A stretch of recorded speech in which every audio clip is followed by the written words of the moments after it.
should The Rock sit at the head of the table?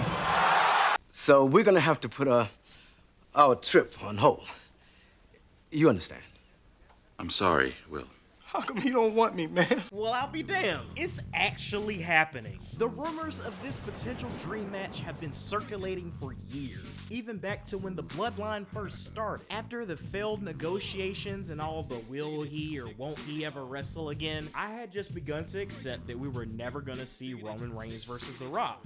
But as crazy as this might sound, I'm feeling a little conflicted and a little bit iffy about this. I'm not gonna deny that the hype is real. You have one of the biggest stars that the wrestling business has ever created, who just happened to become one of the biggest stars that Hollywood has ever seen, coming back to openly tease wrestling after over 10 years with the guy who just happens to be the biggest star in the industry today. Plus you throw in their family history, young Rock, Rock's failed endorsement of Roman back at the 2015 Royal Rumble. The signs are all there. The seeds have been planted. And for me personally, I've always wondered how Roman Reigns got off calling himself the tribal chief and the head of the family whenever Dwayne "The Rock" Johnson is his cousin. Rock has a legitimate claim to the throne, like on some Black Panther type vibes. So it makes sense from a storytelling perspective. And you add all the years of anticipation, excitement from the fans, and let's not ignore the gangbuster business they're gonna do with drawing attention from mainstream media, possibly getting lapsed fans and making new fans with this match. And you can argue that this is the last true dream match that we're ever gonna see, unless CM Punk versus Stone Cold Steve Austin is ever able to happen. But even acknowledging all of that, there's still just one major problem with this. I have to finish the story. Shut up, bitch! So the WWE has spent the past 3.5 years beating this monster heel champion that nobody can defeat. And we finally get a guy that's poised to be one of the top baby faces of the company going forward that the fans adore. And you already had him fail in the main event of last year's WrestleMania, and you spent a full year trying to build him up with adversity. Are we really going to jeopardize his momentum and the goodwill of the fans by making him wait another year to finish his story? Even though CM Punk claimed to be this himself, it truly does seem that The Rock is the monkey wrench in everybody's WrestleMania plans. If you're Triple H and Nick Khan, that's not really the worst problem to have for business, you know? But for the American roller coaster, it does kind of ruin his through line to the main event of WrestleMania. So what do? Now, I've seen a lot of banner going around online. There's a lot of speculation that Randy Orton might get a pin on AJ Styles or LA Knight to become the new undisputed WWE Universal Heavyweight Champion. That's also a problem, right? Cody has an obvious opponent for WrestleMania. He can finish the story. We still get a potential blockbuster night 1, night 2 main event with hopefully Punk versus Rollins, and then Rock versus Roman on night 2. But except I absolutely hate that for multiple reasons. The thought that after a historic title reign, unceremoniously dropping the title right before WrestleMania to an already made legend is a waste. Not to mention if the title changes hands without Roman even getting pinned. Yes, Cody Rhodes' story is about becoming the WWE Champion, but as we've seen, he has the potential to be their next Cena. So then please tell me why you would have your top and up-and-coming babyface get screwed in the main event of WrestleMania and he never gets his revenge? Oh, well, I couldn't beat Roman, but at least I can beat someone else and finally get that title. That's a cop-out.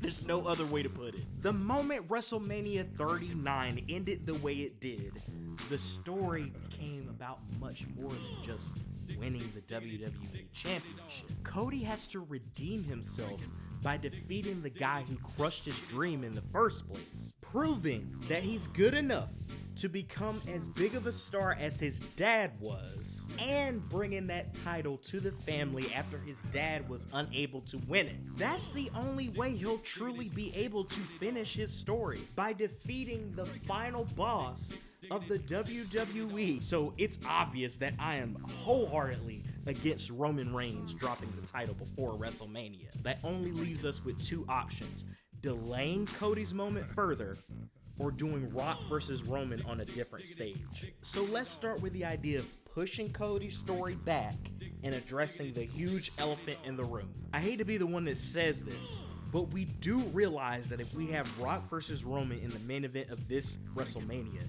Roman ain't losing. And if he retains in the main event of WrestleMania for the 4th year in a row, do we honestly believe that he's gonna drop the title anywhere else? And then what's to stop them from trying to do this Hogan record that everybody's blabbering about? Then we're gonna have to wait until 2025 for this man to finally be able to win the title. Who's gonna tell them that moving from 4th place to 3rd place isn't really breaking a record? And I've been focusing on the perspective of all the Cody fans, myself included. But what about all the fans that are just sick and tired of the same old shit from Roman Reigns? Let's keep it a buck.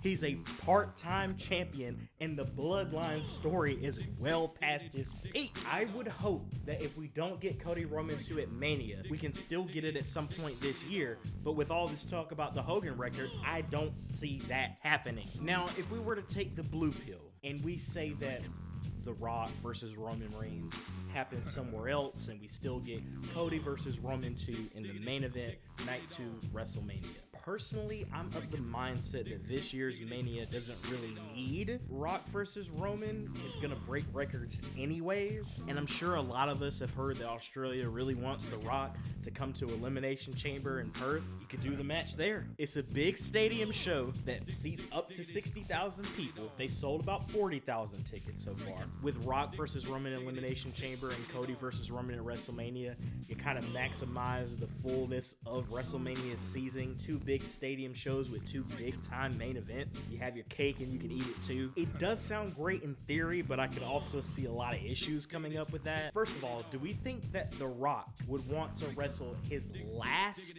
potential match at any other place than WrestleMania, at a show that's gonna air at 4 a.m. Pacific Standard Time? Plus, Elimination Chamber is next month. Rock got gassed by cutting a promo, doing a few quick strikes, spine on the pine, and a people's elbow. And I know based on how his last WrestleMania match went, where he tore muscles and tendons off the bone, how is he gonna be able to wrestle a match that lasts more than 15 minutes? And he's 10 years older from when that happened, and he's much bigger. We're talking about, is he gonna be ready physically, but what about his schedule? That's a lot to juggle within a short time frame. The man is launching the new UFL, plus whatever movie projects he has since the strike is over, all these other business ventures, and those are all the problems with getting ready for a match in Perth next month.